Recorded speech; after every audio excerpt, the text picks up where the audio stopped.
당신의 마음을 소중히 여기는 안산단원 FM.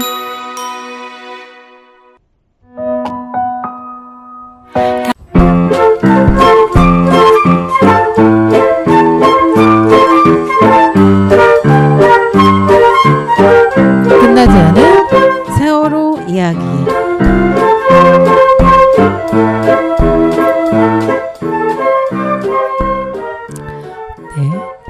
책 520번의 금요일 중 기억 부분에서 한 부분 읽어봅니다. 분향소에는 가족들의 마음만 모인 게 아니다. 이곳이 지닌 의미를 아는 시민들은 저마다의 방식으로 힘을 보탰다. 4년간 안산 정부 합동 분향소를 찾은 추모객은 91만 8천여 명, 이들이 쓴 방명록만 2천여 권에 달한다. 종교인들을 비롯해 다양한 시민들이 분향소 곁에 지원 부스를 차리고 물신양면으로 연대했다. 안산 정부 합동 분향소는 재난참사의 피해자들이 함께 모일 공간이 권리로서 주어져야만 하는 이유를 우리 사회가 깨닫게 해주었다. 기나긴 참사공화국의 역사 속에서 추모의 의미와 힘에 관해 배울 시 공간이 세월호 참사 이후에야 처음 열리기 시작한 것이다. 그러나 운영이 장기화되면서 지역 경제 침체를 우려하는 말이 슬며시 고개를 들었다.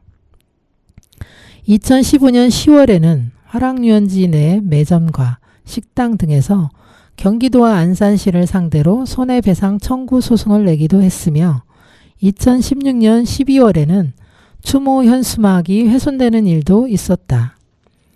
당시 안산시를 비롯해 행정안전부, 국민안전처, 해양수산부, 국무조정실 등 어떤 중앙부처도 책임있는 조처를 하지 않았다. 박근혜 정부가 합동분향소 설치와 운영에 관한 사항을 논의하면서 운영비에 대한 사항은 빼놓았고 이에 따라 안정적 운영이 어려워진 측면도 있다. 이에 안산 정부 합동 분향소의 사례를 교훈 삼아 현재는 정부 합동 분향소의 운영에 관한 법적 근거 및 운영비 부담 기준이 마련되었다. 2018년 2월 20일 당시 재종길 안산시장은 세월호 참사 추모공원 터를 화랑유원지로 확정 발표하면서 합동 분향소 철거를 공식화했다. 세월호 참사 이후 4년간 화랑유원지를 지켜온 정부 합동분향소는 2018년 4월 16일 합동 연결 추도식을 마치고 철거에 들어갔다. 아픔과 투쟁의 역사가 고스란히 새겨진 곳을 떠나는 가족들의 심경은 복잡했다. 네, 저희가 세월호 참사 14년 이후 4월 16일부터 안산 화랑유원지에 정부 합동분향소를 유지하고 있었습니다. 4년 동안 이곳에 있으면서 정말 많은 분들의 추모로 오신 분들을 만날 수 있었고 세월호 참사가 우리 전 국민에게 엄청난 고통과 또 우리 사회가 이렇게 생명을 존중하지 않는다는 거에 분노했던 그런 4년의 시간 동안 그런 시민들을 만났던 것 같습니다. 맞습니다. 화랑유원지에 있을 때 너무 많은 분들이 정말 우리 가족들을 위해서 많은 봉사를 해주셨는데 그 봉사해 주셨던 모든 분들께 감사드리고요. 정말 아픔이 있는 곳에 같이 연대해 주시는 분들에게 또한 아이셀 거기에도 많은 분들이 참석해 주셔서 아픔이 있는 곳에 같이 연대해 주시는 분들에게 너무 감사드립니다. 아픔은 또 나중에 기억이 되어서 또 이런 참사가 일어나지 않는 그러한 사회가 되었으면 정말 좋겠습니다. 네.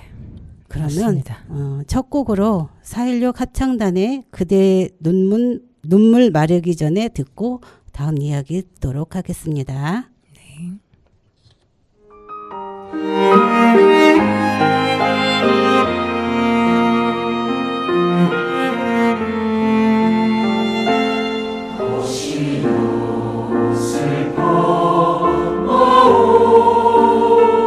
젖은 소매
네, 4.16 합창단 노래 듣고 왔습니다. 네, 오늘의 뉴스 브리핑은 8월 21일 한국일보 이왕구 기자의 메아리 아리셀 참사 두 달이 풀지 못한 과제 읽어보도록 하겠습니다. 2달 전 리튬 전지 화재 사고로 23명이 목숨을 잃은 경기 화성시 서신면 아리셀 공장 앞에 지난 주말 시민 2,000여 명이 모였다.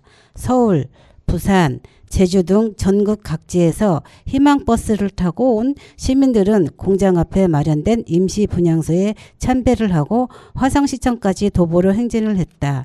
세월호, 이태원 등 참사가 발생할 때마다 시간이 흐를수록 유가족들이 소외되거나 공격당하고 조롱거리까지 되는 일이 반복됐기에 유가족들의 고립을 막겠다는 시민적 연대감의 표시였다. 대규모 정리해고 사태가 발생했던 부산의 한진중공업 원전 전력을 대도시로 보내는 송정탑 건설 반대 운동이 전개됐던 경남 밀양의 경우처럼 이번에 희망버스가 화성으로 향한 동기는 명료하다. 버스를 탄 시민들이 찾는 곳은 대체로 사회적 약자들의 공간이기 때문이다.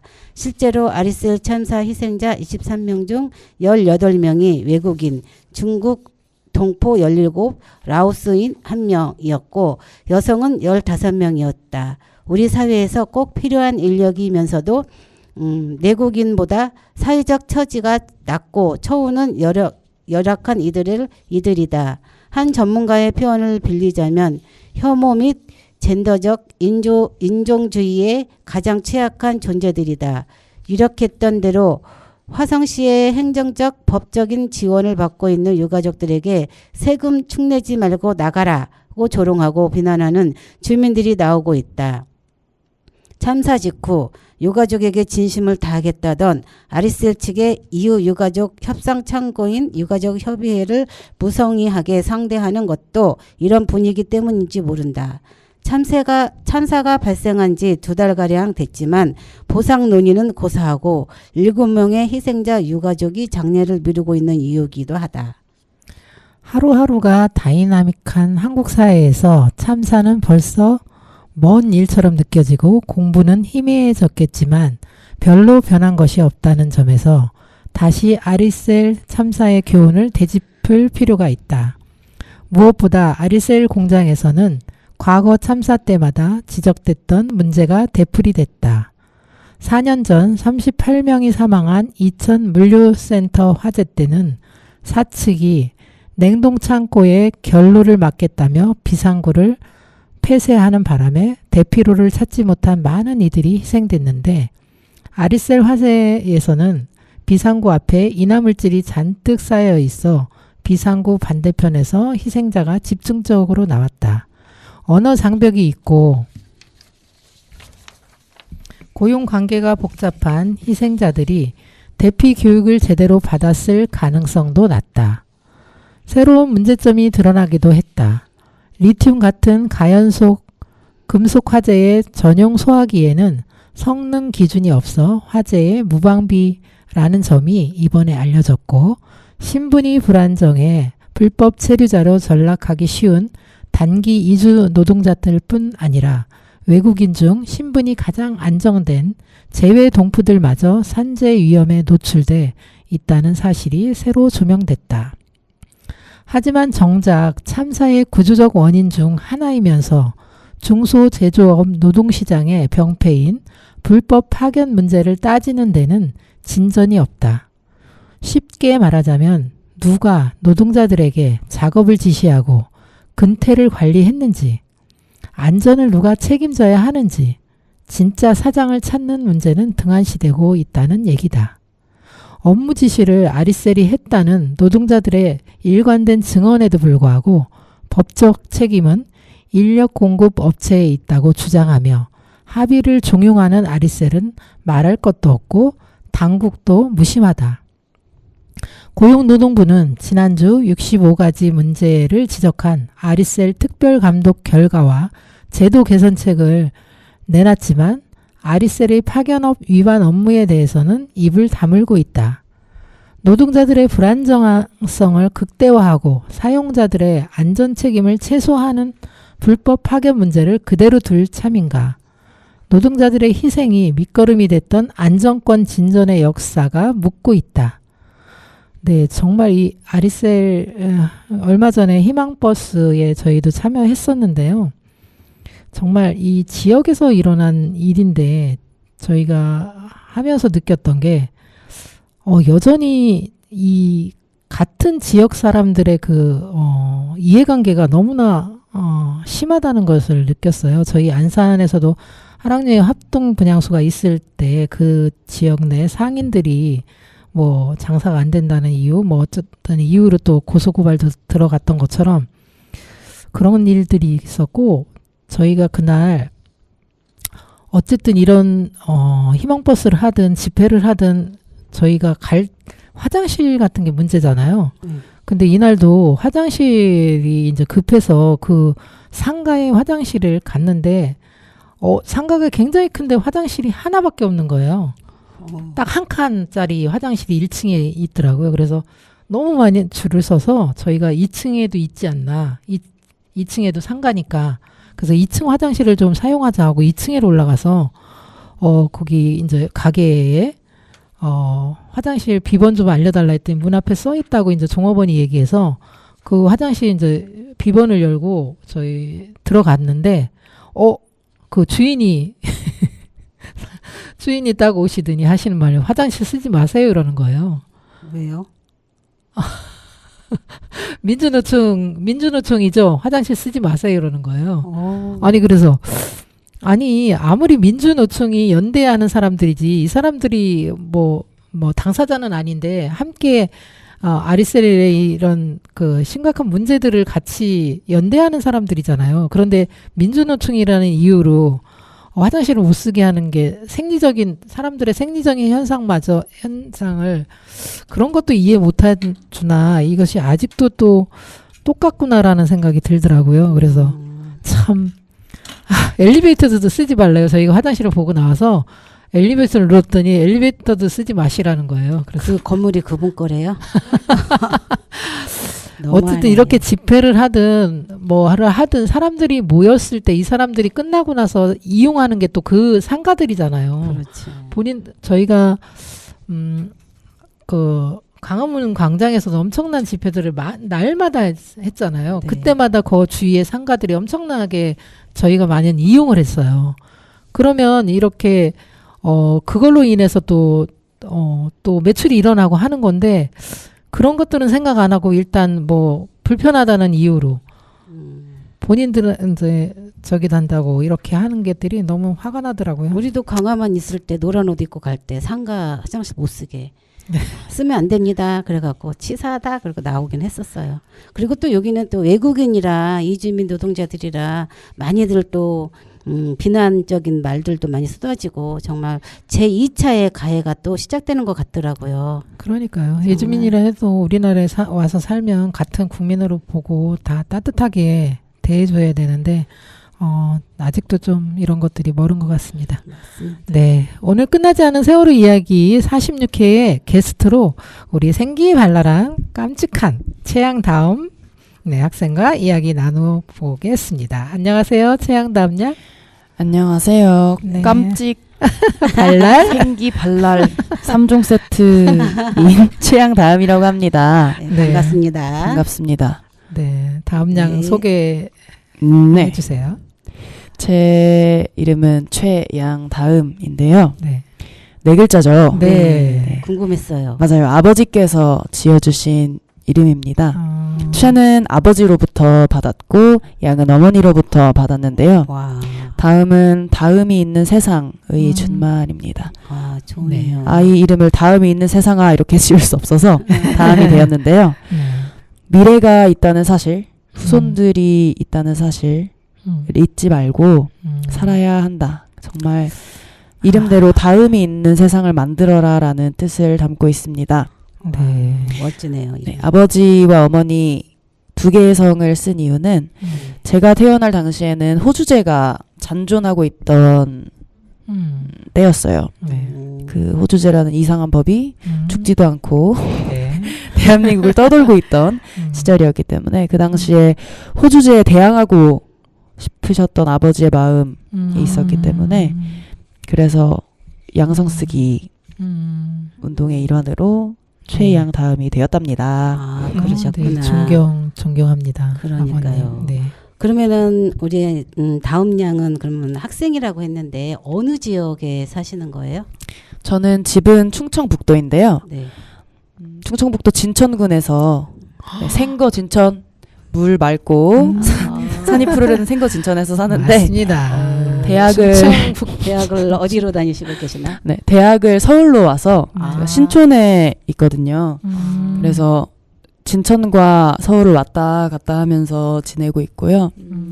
서울에서 대학 생활을 하고 있고요. 서울물을 먹고 계시는 거네. 아리수를 뻥뻥 마시면서 아, 그렇구나. 서울에서 그러면은 있습니다. 이제 서울에서 여기는 안산이잖아요. 네. 안산의 느낌은 어떤가요?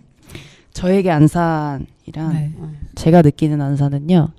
저는 아버지께서 목수 일을 하시다 보니까 안산에도 아버지처럼 목수 일을 하시는 삼촌분께서 계셨어요.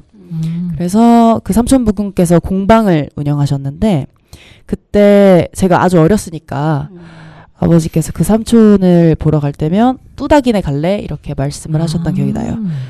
그 삼촌 별명이 뚜닥이어가지고 아. 네, 그래서 뚜닥이네 같이 갈래? 하면 좋아하고 아버지 트럭을 타고 같이 공방에 놀러 왔었었는데 그 목공방에 가면 아주 커다란 나무 자재부터 작고 귀여운 아기자기한 나무 작품들까지 다양한 것들이 있었어요.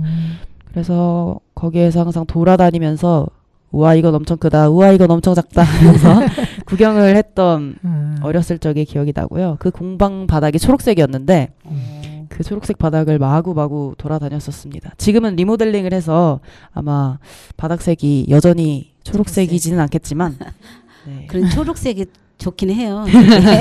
쓸기도 좋고 관리하기도 좋고 그래서 아마 초록색을 많이 썼었어 옛날에.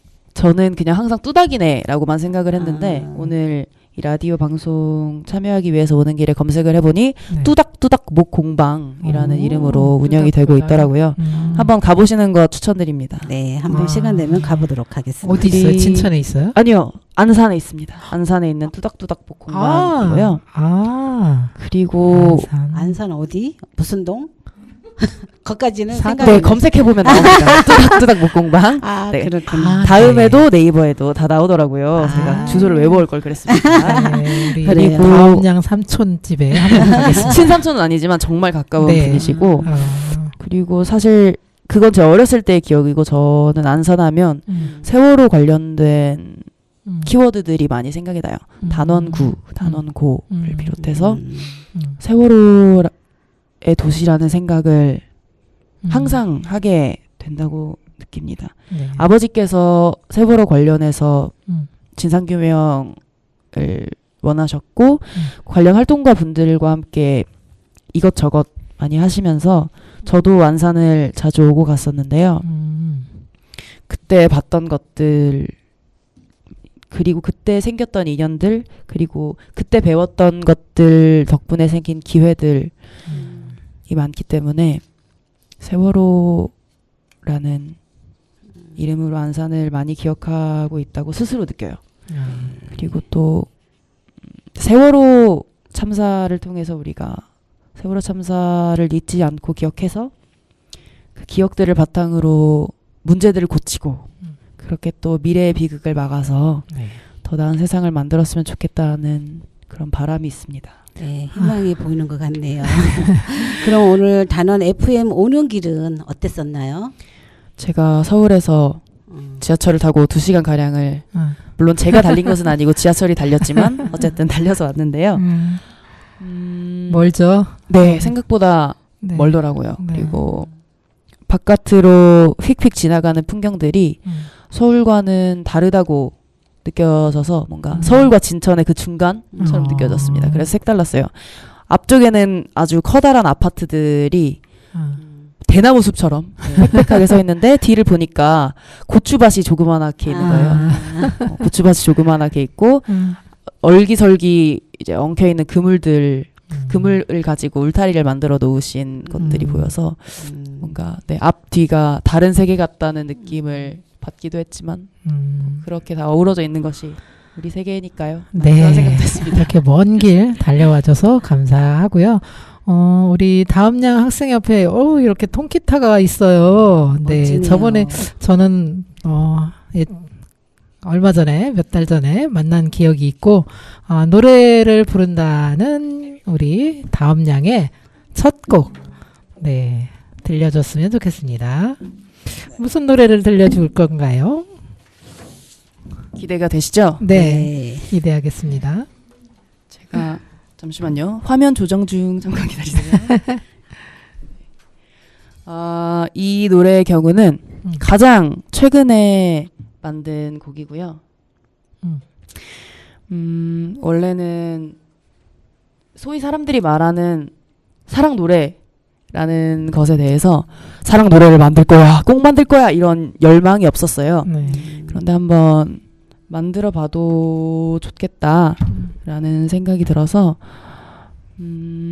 처음에는 눈을 감을 필요 없이 널 보고 있고 싶어 라는 가사로 시작을 해보자 라는 생각이 들어서 그 가사로 시작을 하는 노래를 만들었습니다. 네. 잠시만요.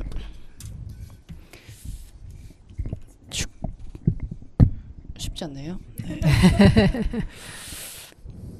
네. 네, 박수. 해볼까요?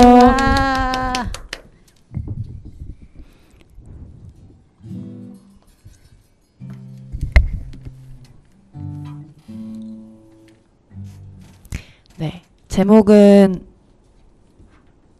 아직 최종적인 제목은 아니지만 비밀과 습관이라고 현재 정해두고 있습니다. 네. 시작해보겠습니다. 눈을 감을 필요 없이 널 보고 있고 싶어. 숨을 쉴 필요 없이 너와 입 맞추고 싶어. 그리워할 필요 없이 늘 같이 있고 싶어.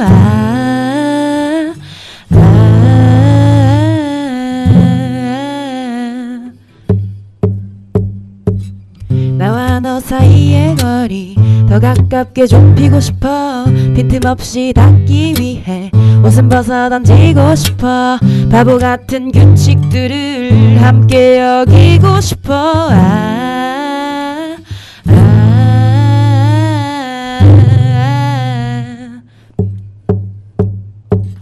그래 더 가까이 조금 더 가까이 나에겐 너를 너에겐 나를 날 허락해줄래.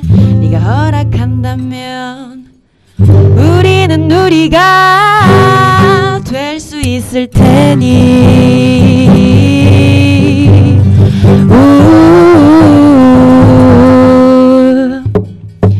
우린 모두 그 누구의 소유도 아니지만 그렇지만 너에게는 내 이름을 써놓고 싶어. 나는 욕심이 많아서 양보할 줄 모르지만 그렇지만 너에게는 자꾸 꺼내야 주고 싶어.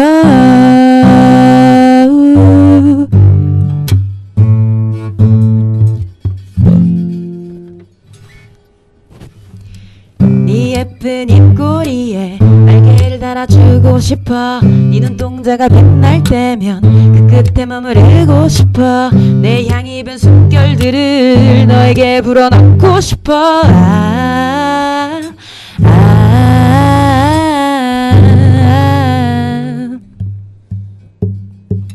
내 심장의 모든 떨림 귀 기울여 듣고 싶어. 네가 춥고 힘이 들 때 내 용기를 나누고 싶어. 다른 사람들과는 다르게 너에게 가닿고 싶어.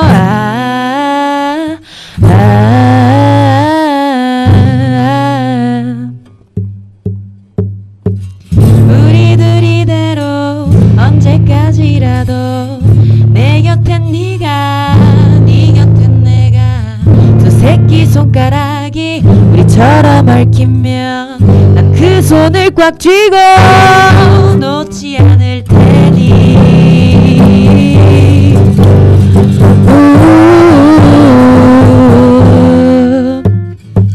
빛을 본 적이 없는 내 모든 비밀 습관들 네가 드는 창가라면 구김없이 널어두고 싶어. 널 내게로 데려온 네 모든 습관들을 입에서 입으로 전해줘. 나 혼자만 알고 싶어.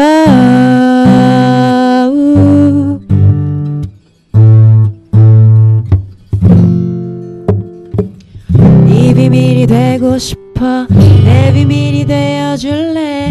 네 습관이 되고 싶어. 내 습관이 되어줄래.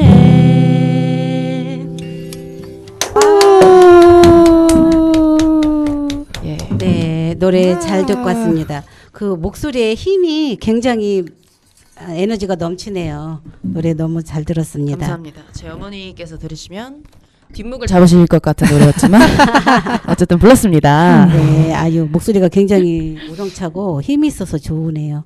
아, 그럼 저희 끝나지 않은 세월호 이야기에서 게스트들에게 공통으로 드리는 질문이 있어요.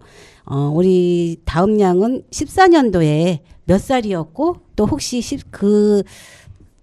그날 4월 16일에 대한 기억이 있는지, 기억이 있으면 어떤 기억이 나는지 한번 들려주실래요? 네. 2014년 4월 16일에 저는 중학교 1학년이었는데요. 제가 중학생 때는 지각쟁이였습니다. 지각.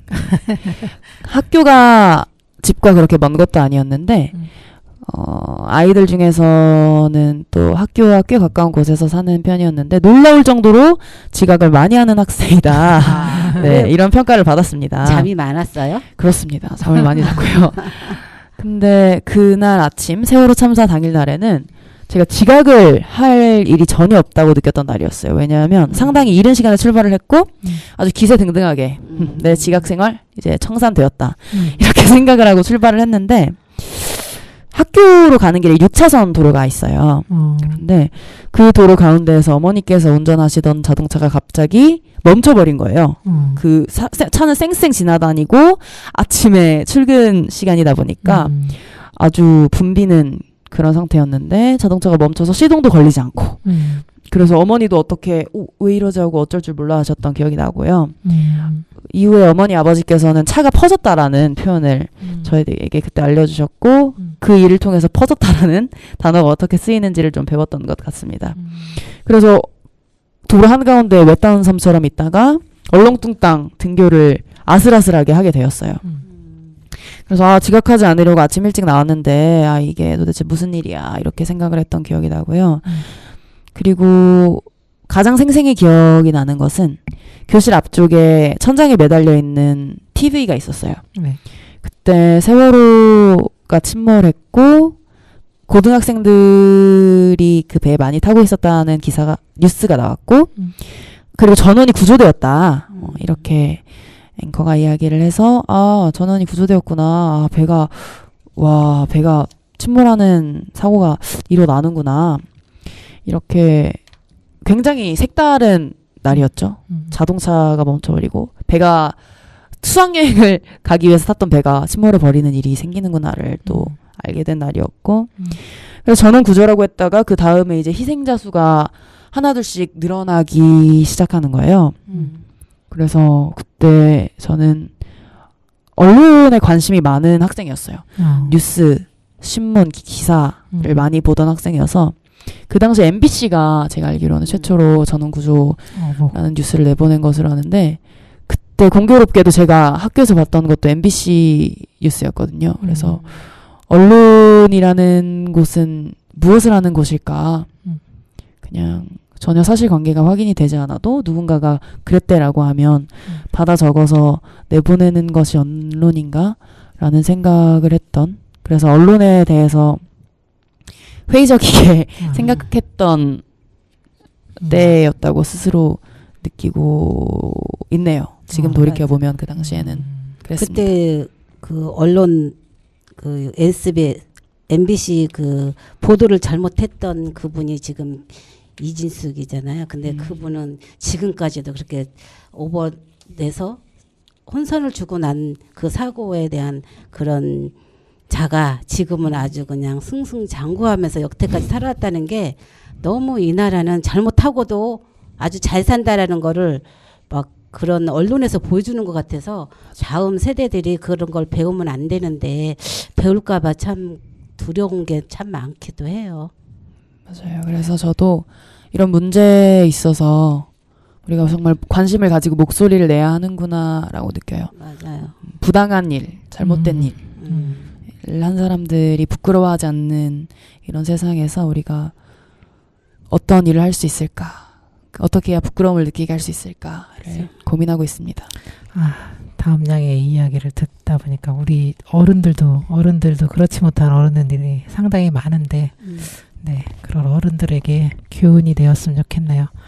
그리고 우리 4년 동안 그 합동 분향소가 있었는데 그때 거기에 성호성당이라고 이제 성당이 있었어요. 네, 맞습니다. 그런데 그 성당과 채양 다음 아버님과 인연이 있다고 들었네요. 다음 양은 그 성당에 대한 이야기를 어떻게 아버님께 들었는지 그리고 그 들은 이야기를 좀 해주셨으면 좋겠네요. 네, 제가 이야기를 시작하기에 앞서서 네이버에 네. 최봉수 목수라고 검색하시거나 세월호 최봉수 이렇게 검색을 하시면 조금 더 구체적이고 그 당시에 기록이 촘촘하게 되어 있는 이야기들을 보실 수가 있을 겁니다. 세월호 참사 200일을 맞아서 가장 작고 가장 슬프고 가장 거룩한 성당이라는 기사가 나갔었고요. 노컷 뉴스에서 눈물로 짓는 세월호 성호의 성당 기사도 나갔었고 세월호 희생자 성호의 꿈이 담긴 임마누엘 성당의 경우는 가톨릭 신문에서 나갔었는데요. 이 글을 참고하시면 좋겠다라는 생각이 들고요. 아버지께서 2014년 가을에 그 당시에는 성호성당이라고 네. 지나셨었는데 성호성당 그 프로젝트를 시작하셨어요.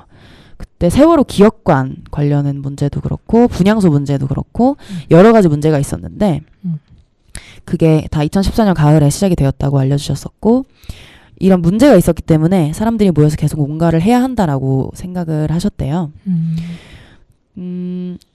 그 당시에 세월호 유가족분들께서 광화문 그리고 청와대에서 고립되어 있는 상태였다라는 이야기를 아버지께서 해주셨는데 경찰들이 애워싸고 이제 옴짝달싹 못하게 하거나 네. 그런 일들이 반복이 되었었다고 이야기하셨었고요.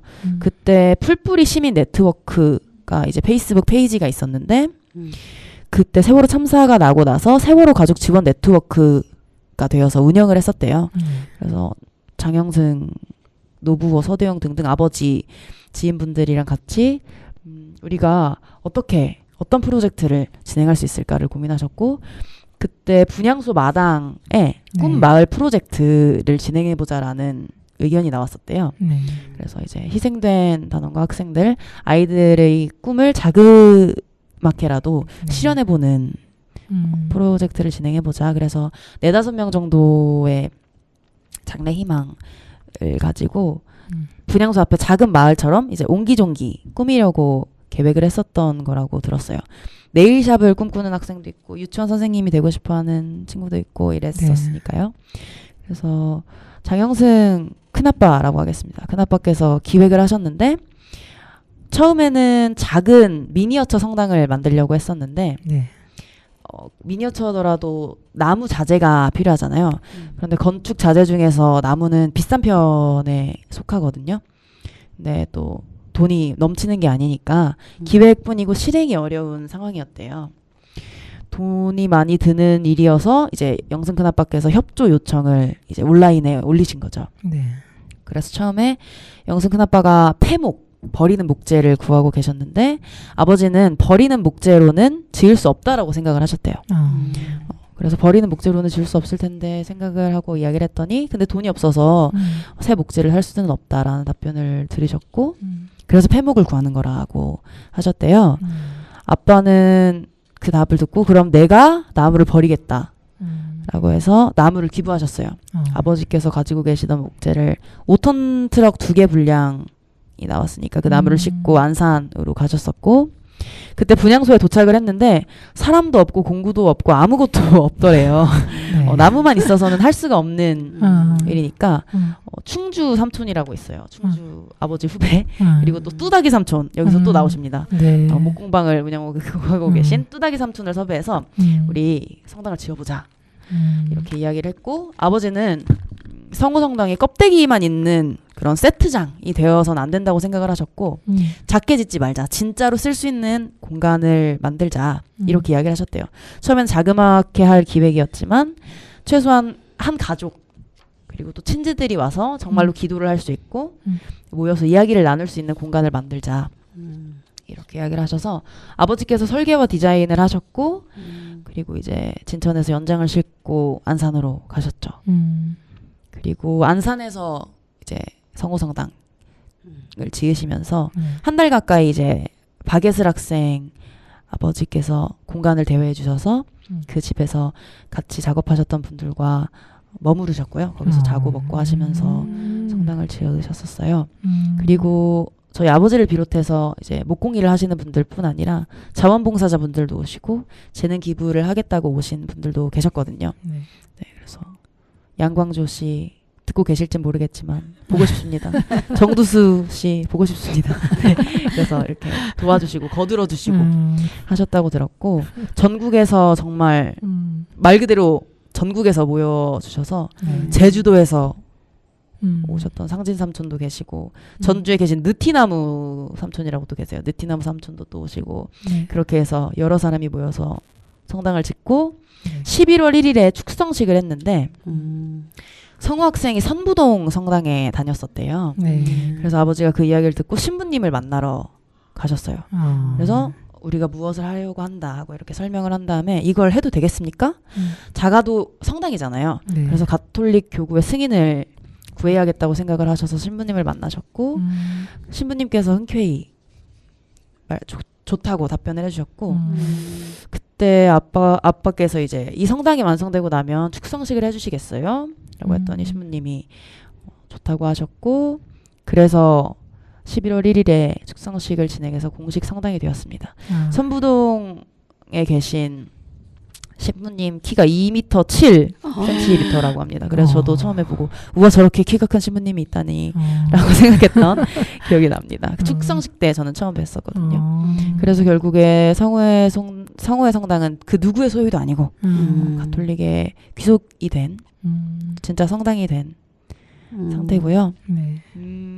그리고 지붕에 오일 스텐이라고 아버지께서 알려주셨는데 이렇게 지붕에 오일을 칠하고 골격도 완성하고 마무리 작업을 또 하고 수정을 거쳐서 완성을 했고요.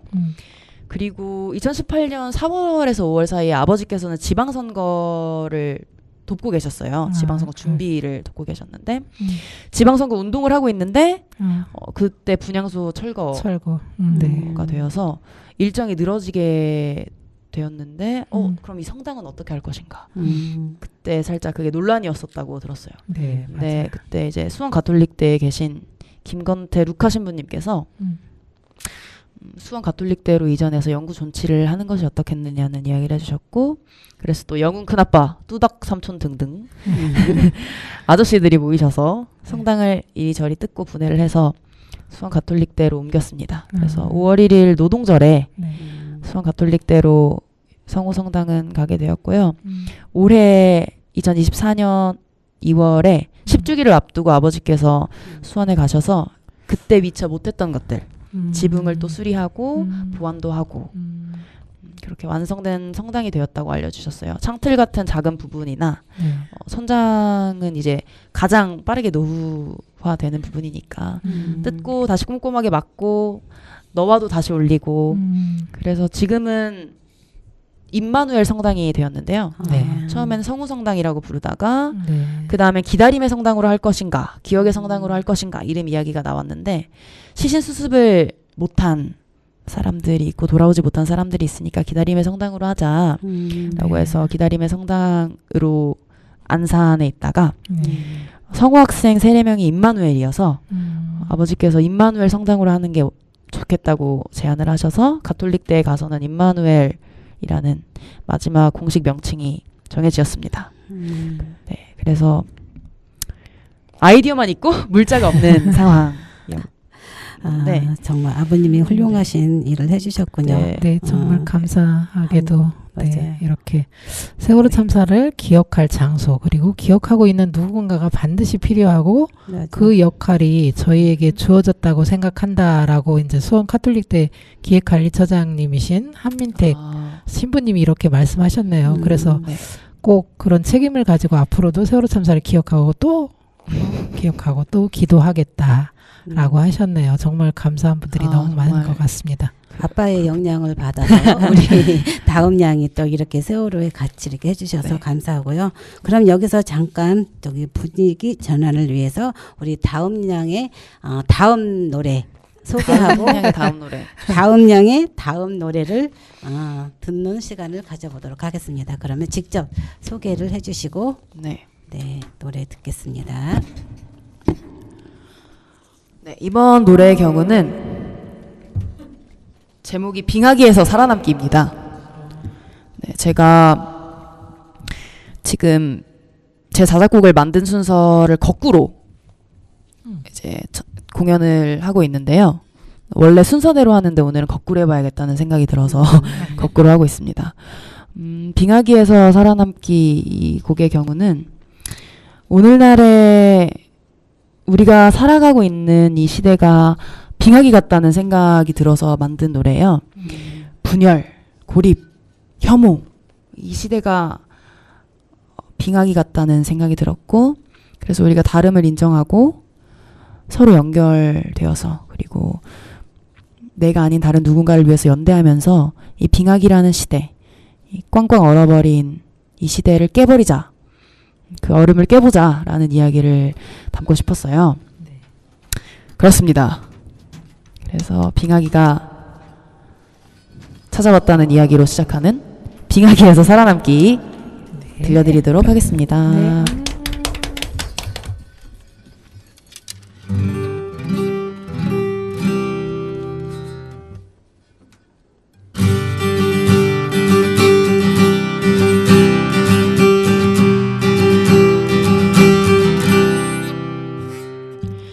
빙하기가 찾아왔어요. 세상이 차가워졌어. 추워서 견딜 수 없어. 몸도 마음도 얼었어요. 난 살아남고 싶어요. 춥고 배고프고 피곤해요. 당신도 나와 같다면 나 혼자가 아니라고 말해줘요. 손을 마주 잡지 않으면 동상에 걸리게 될걸. 서로 끌어안지 않으면 얼어 죽어버릴걸. 맘모스처럼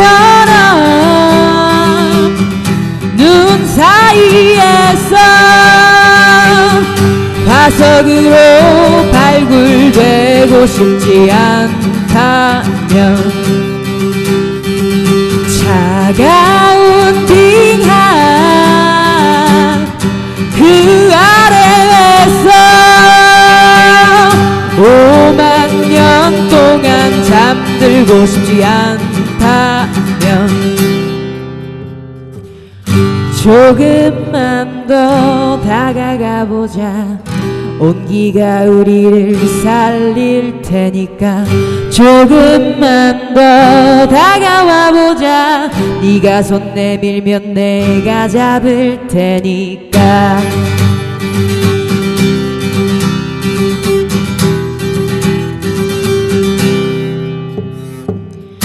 나 혼자 살아남을까 했어요. 근데 그러면 무슨 재미가 있나요? 이 세상이 싫어졌어요. 내겐 신 같은 거 의미가 없어요. 난 사랑받고 싶어요. 외롭고 굶주렸고 화가 나요. 당신도 나와 같다면 나 좀 안아주지 않을래요? 불꿀이 흩어진다면 우린 멸종되어 버릴걸. 혼자서 도망친다면 화석으로 발견될걸. 박물관에서 죽어있기보다 햇살 아래서 살아있고 싶다면 꽁꽁 얼어붙은 오늘을 바꿔서 따뜻한 내일을 만들고 싶다면 조금만 더 다가가서자 서로에게 기댈 수 있을 테니까. 조금만 더 다정해지자. 다정한 것들이 살아남을 테니까. 다정한 것들이 살아남을 테니. 네, 노래 잘 들었습니다. 정말 너무 귀가 맑아지는 것 같아요. 지금 대학생활도 하면서 또 진보 대학생들도 활동도 하고 있다네요. 네, 맞아요? 그렇습니다. 네. 그러면 어떤 활동들을 하고 그걸 하면서 또 앞으로 다음 양이 어떤 길로 갈 것인지 이런 것도 좀 얘기해 주세요. 이번에 성우성당 이야기를 준비하면서 아버지께 질문도 드리고 전화도 하고 했었는데요. 그때 아버지께서 성우성당이 의미가 있는 이유는 전문 목수 한 명이 뚝딱 이렇게 지은 게 아니라 여러 사람이 힘을 합치고 시간을 투자하고 모여서 같이 지은 그것이 더 중요한 사실이고 그래서 그게 참 가치 있는 일인 거라고 말씀을 하셨는데요. 사실 제가 진보 대학생 넷에서 활동을 하는 것을 망설였어요. 왜냐하면 자신이 없었습니다. 제가 성실하게 앞장서서 잘 해낼 어떤 깜냥이라고 하죠. 깜냥이 안 된다. 이렇게 생각을 했기 때문에 활동가 분들과는 알고 있었지만 자꾸 이제 미꾸라지처럼 가입하지 않을래 이렇게 제안을 받으면 갑자기 슈슉 이렇게 도망치고 빠져나가고 했었는데요. 아버지께서 이야기해 주신 것과 일맥상통하는 부분이라고 생각해요. 제가 진보 대학생 넷에서 활동을 해야지 하고 마음을 먹고 가입서에 서명을 하게 된 것은 내가 혼자가 아니라 함께여서 할 수 있는 일이 있고 그렇기 때문에 용기를 얻을 수 있는 것들이 있고 배울 수 있는 것들도 있고 그리고 무엇보다 저 스스로 우리가 연대하는 세상이 되어야 해. 관심을 가지고 문제를 고쳐나가고 더 나은 세상을 만들어야 해라고 생각하면서 저는 함께하지 않을 수는 없겠구나라는 생각을 했어요. 제가 나 자신이 없는데 하고 뒤로 빠져 있을 수 없겠다. 이런 생각이 들었어요. 그래서 네, 진보 대학넷이라고 대본에 적혀 있는데 많이들 헷갈리세요. 하루는 집회를 갔는데 어떤 어른께서 대학생 진보넷 뭐 이렇게 이야기하시기도 하시는데 진보 대학생넷입니다. 현재는 윤석열 정권 퇴진을 위해서 힘을 모으고 있고요. 8월 14일에 종각 주변에서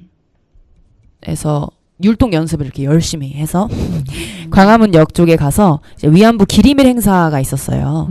그래서 학생들끼리 율동을 하기도 했고요. 그때 저도 열심히 춤을 췄습니다. 그리고 어제가 22일이죠. 22일에는 이제 일본이 후쿠시마 원전 오염수를 투기한 지 이제 1년이 거의 다 되어 가거든요. 내일이 딱 1년이 되는 날인데 그래서 1년을 맞아서 국회에서 기자회견이 있었습니다. 그래서 국회의원분들도 몇 분 오시고 환경단체분들도 오시고 제가 속해 있는 진보대학생넷에서도 학생들이 참여를 해서 기자회견에 참여를 했습니다. 가장 최근에 했던 활동은 그 활동이네요. 그래서 진보대학생넷에서는 학습과 실천을 하는데요. 네. 같이 모여서 글도 읽고 영상을 보기도 하고 세미나도 하고 토론도 하고 서로 공유를 하면서 학습을 하고 직접 이 세상, 이 사회에 나가서 실천을 해요. 서명 운동을 하기도 하고 피켓을 들고 캠페인을 진행하기도 하고 팜플렛이라고 할까요? 네. 전단지를 나누어 드리기도 하고요. 그래서 네, 윤석열 정권 퇴진을 위해서 열심히 힘쓰고 있지만 이것만이 저희의 목표는 아니라고 생각해요. 네. 윤석열 정권 퇴진은 단기적인 목표고 이 잘못된 세상 맞아. 우리가 제대로 조율해보겠다라는 마음이 있기 때문에 대학생들이 모여 있다고 생각을 하고 있고요. 네. 자주, 평화, 통일, 평등, 연대 이야기를 하면 빨갱이 타령을 하고 북한에 가라고 하고 공산주의 타령을 하고 하는 이런 세상에 맞서서 강대국의 강대국 앞에서 납작 엎드리는 우리 정부, 꼭두각시 노릇을 하는 정부, 전쟁하면 되지 선제 타격을 할 거야 라고 외치고 전쟁에서의 장기말 노릇을 하려고 하는 정부에 대한 어떤 분노가 있고요. 그래서 그것에 대해서 함께 공부하고 우리가 어떻게 해야 정말 평화로운 세상, 미래 세대에게 물려주고 싶고 우리가 살아가고 싶은 세상을 만들 수 있을까를 고민하면서 함께 데모도 많이 하고요. 네. 같이 고기 먹고 술도 마시고요. 네. 그렇게 하고 있습니다. 네, 다음 양 얘기 듣고 노래도 듣고 막 이러다 보니까 힘도 나고 우리의 미래는 희망이 있다라는 생각이 듭니다. 네, 희망이 보이는 그래서, 것 같아요. 네, 이렇게 하다 보니까 너무 시간이 지금 빨리 나서 5분밖에 안 남았네요. 그래서 오늘 단원 FM에 나와주신 소감 그리고 다짐 이걸 말씀하시면서 마지막 곡 들으면서 저희는 마무리해야 될 것 같습니다. 그런가요? 너무 아쉽네요. 그러니까요. 한국을 더 들어야 되는데 어떡해. 어떡해. 네. 그래도 마지막 곡 들으면서 마치는 걸로 하는 게 좋을 것 같아요. 시간 제한이 있어서 그런 건가요? 네, 다음에 아이고, 또 그렇군요. 네, 초대하는 걸로 하겠습니다. 꼭 나와 알겠습니다. 주실 거죠? 제가 네. 처음 만든 곡과 두 번째로 만든 곡이 있는데 처음 만든 곡은 애간장을 태우기 위해서 다음에 출연하기 위해서 아껴두고 네. 두 번째로 만든 곡을 들려드리면서 네. 우리 FM에 나온 소감은 네. 어떤가요? 해보니까. 네. 노래 공연하기 전에 소감을 먼저. 네. 일단 저는 초대해 주신 것에 대해서 무한한 영광, 커다란 감사를 느끼고 있고요.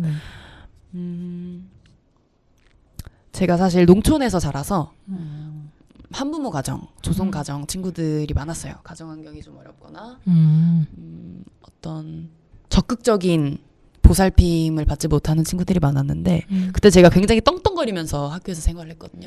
그 작은 시골 학교에서. 그때 아버지께서 혼자 성공하면 안 된다라는 걸 많이 가르쳐 주셨어요.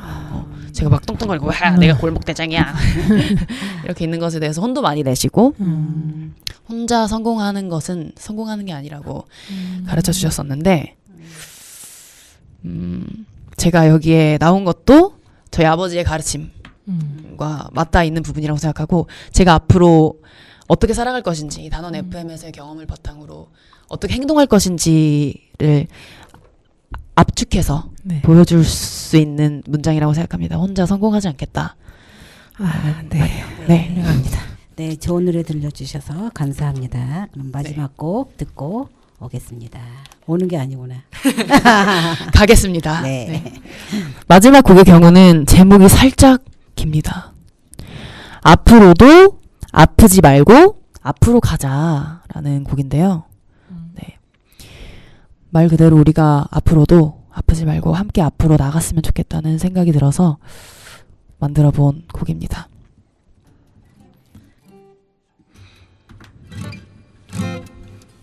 네, 오늘 정말 감사했고요.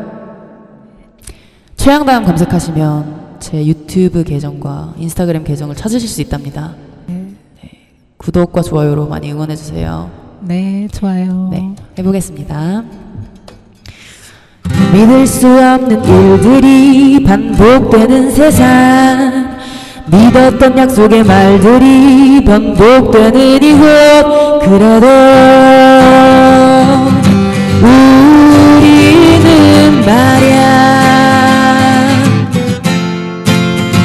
이런 엉망인 곳에서도 앞으로도 아프지 말고 앞으로 가자 앞으로도 아프지 말고 앞서서 가자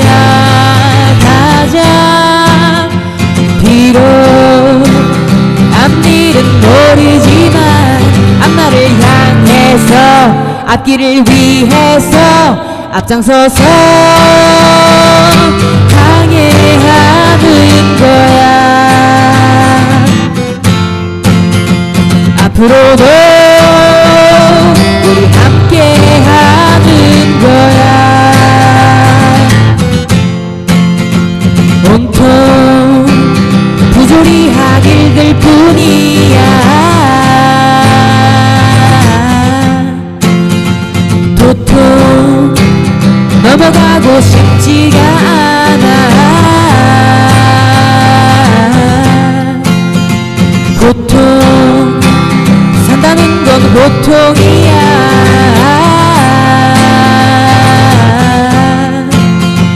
똥통 세상은 지워도 똥통이야.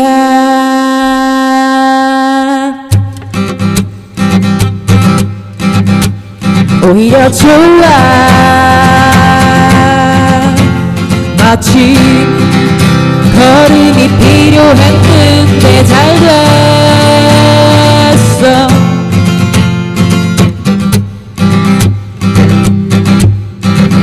우리 같이 손잡고 한 걸음씩 앞으로 나아가보는 거야.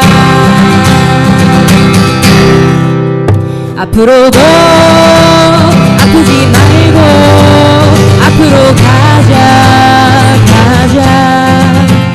앞으로도 아프지 말고 앞서서 가자 비록 앞일은 모르지만 앞날을 향해서 앞길을 위해서 앞장서서 항해하는 거야. 앞으로도 우리 함께하는 거야. 시계를 거꾸로 돌리려는 이들을 가만히 내버려 둘 순 없지. 가보자.